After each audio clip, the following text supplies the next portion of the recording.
Hey guys, today is January 25th, I believe, 2017, and I'm 5 years and 1 month on testosterone.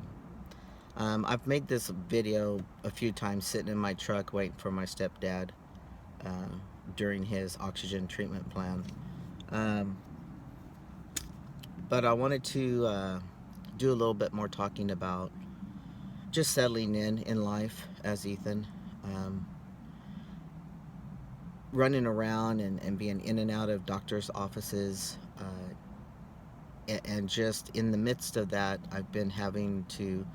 Um, I go to the stores during the time that I'm waiting on him, that's local near me, and just interacting in life. Period, as Ethan, and I feel 100%.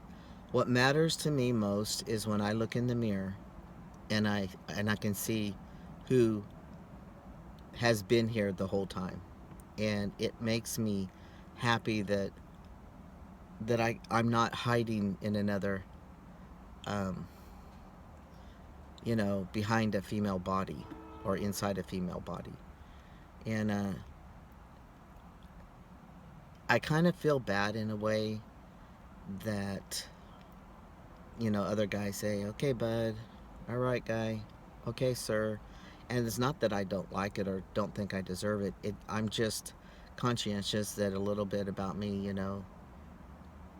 I think what I've realized is I'm always going to be part of a minority, and that's okay. And I never thought I wasn't going to be. Don't get me wrong. I didn't think that transitioning medically was going to make me not trans. I've never had that thought, but it's influenced me the more I interact in life. It's influenced that thought that I am a minority and always will be. Um, Not that anybody's put me in that label. But I put myself in that label because I'm unique. We're all unique, and those of us who are a part of the LGBTQ or is part of the minority race or minority culture, we're all put into a label that is unique. Uh, Sometimes it saddens me that people who are born without any gender issues or their sexual orientation isn't different than the majority. Um, so they're not challenged in life to in that way. I kind of feel bad for them because I mean, people overall have their own journeys and choices they make, decisions they make, and influences from other people and things out of their control uh, causes them to have obstacles and issues on their own journey, of course. And some people face that with, like I did, being brought up religiously. From a very young age, I started questioning God. And I started questioning, why am I different? I don't feel wrong. I don't feel bad. I don't feel like I'm evil spirit or something. And so sometimes it makes me sad that they're not challenged enough to have to really seek and go out of their own safety zone to understand life. And I don't know, it just makes me sad sometimes. Uh, Us humans in general, all of us, we're all given one journey at a time. For those who believe differently, one journey at a time. And when we are birthed and we take that first breath of air, we begin our journey. And the first few years is nothing that we can control. It's controlled by others, it's influenced by others, and it's directed by others, and that's all it that's the way it is. But I'm thankful that I'm here today and I'm still doing these videos, and I'm still open to things and I'm learning things. I mean, I don't understand about gender nonconforming. I don't understand about uh, bisexual and people who their sexual orientation changes. I don't understand that only because it didn't happen. Didn't happen for me, and those aren't my challenges. But what is different, apart from how I was raised, if I would have continued that pathway, is that I would have said, "Oh, well, that's just not right." Anything different than me or what the preacher talked about was basically, "Oh no, it's not right," because people hold so much power in people who are leaders, and no one has power of your own life, not even a dictator, not even a torturer. Uh, they may have physical power, but they don't have power over your mind. And so you're the only one that either accepts the negative, the derogatory remarks, or you know, accepts the differences that you're wrong and, you know, those kind of things. Um, but it all ties into who I am today, and it all ties into how I've handled how I've responded to my transition, should I say, reacted to things in my transition. I'm not perfect, and every day I'm reminded that I still need to learn to just take a deep breath and not react to certain things. There are trigger points that really gets under my skin, and because I'm not perfect, I sometimes react to them and don't like it. I wish that I could just be like a monk or a spiritual leader, where things um, are what they are, and they bounce off me, and they just you look at a person, and basically you still love them and you're passionate for them, and your kindness is still directed at them. You're not taking out anything or holding anything back because they pissed you off. uh, I want to be like that. Someday, maybe another life, I'll get there. Maybe this is another step towards that, and I don't know. But being male and walking every day and putting on my underwear because they're different, and because my body's different, I'm happy. And sometimes I'm a little awkward with it too, because I'm still not used to, certain things hanging down, and every once in a while it gets me. Um, it just because I'm so modest even with myself, I just hurry up and put my underwear on, you know. So, but I am very, very. I I feel so much gratitude. I am so appreciative of the things I've been through, the things I didn't react too good to, but I've learned to overcome. Uh, my um, my imperfections, I'm learning one at a time to get better and to how to handle it better. I think it'll always be an imperfection, just like my body. It will always be different from the cis males, and that's okay with me. It's me. It's made up from me. So, but I want to say something real quick because we lost a trans woman in our group to suicide, and she was only like 20, 19, 20.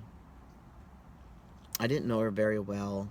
I knew her name, I knew her face. She'd come to our support, and she was asking questions about name change.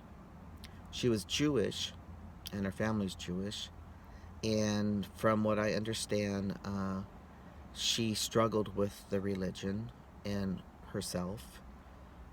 Her dad did not try to change pronouns. Uh, the sisters were very supportive. The sisters were. Mom was trying to be. And we don't know the real story of what happened. She had gone up to Canada for school and come down during the holidays. And whatever the course of her life was during that time, she decided to end it. And she did. And I'm just so sad that what it brought back was a few times when I had hit that point where I wouldn't have never committed it myself. But one time I got really drunk and I went to the graveyard where my dad is buried, and I asked God just to let me pass out and never wake up again.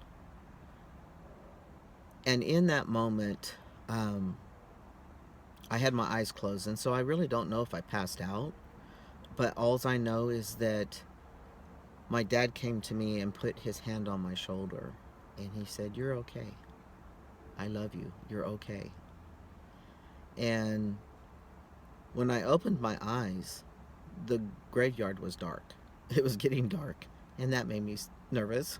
So I went and I left there, and taken that with me. I was 20, I was 30, 30, 31 or 32 when that happened.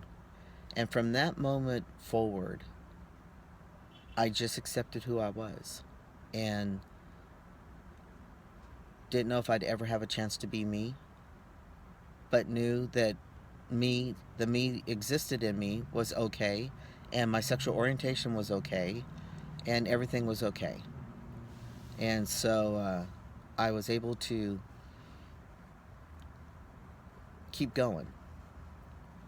There was another time when I was like 16 that my parents were just at their worst before they divorced, and I was going to church trying to be the good churchy person, and at puberty and trying to put on a dress and trying to be something I wasn't was just really starting to catch up with me. And my mom was I look so much like my dad, and I'm the oldest, and she just kind of, was a little different towards me during that time. And it was just a hard time for me, and I actually moved out and started working part-time and support myself because I couldn't handle anything anymore.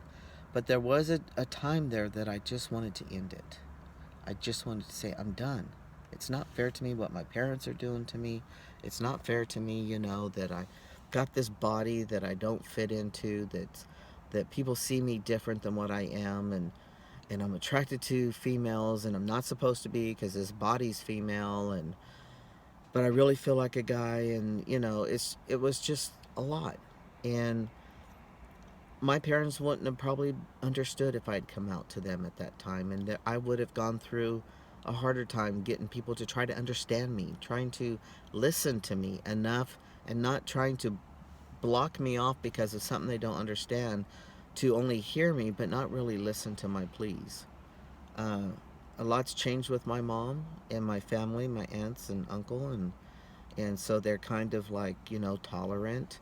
My mom is supportive. She sees the real me, and we haven't really sat down and talked about it, but she, she totally sees my dad in me.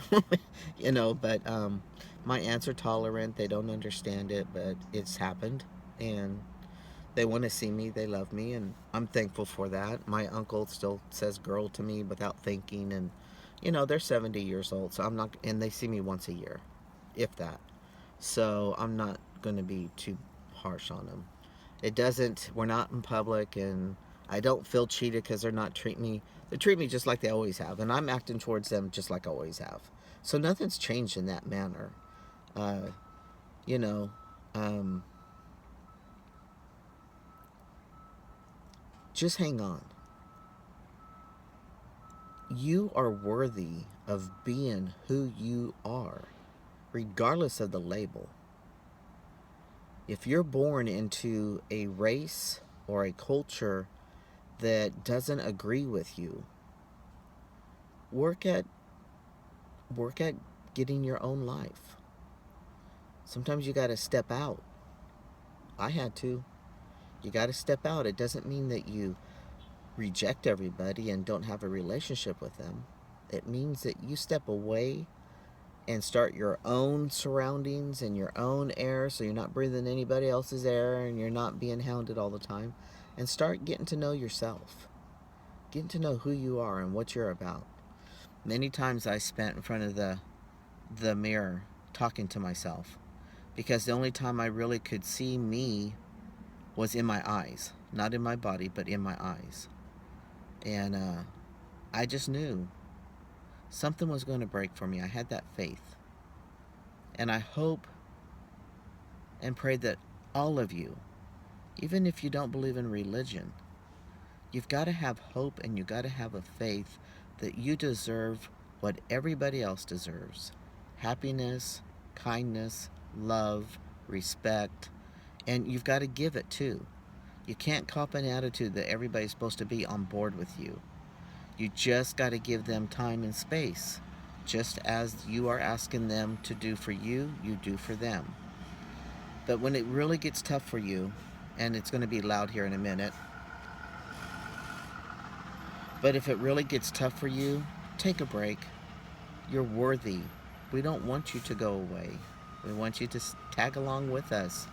Many of us are having the same issues. So hang on there. You're okay. You are, no matter what religion you come from. God loves you. All right. Take it one day at a time and always make your journey as simple as possible.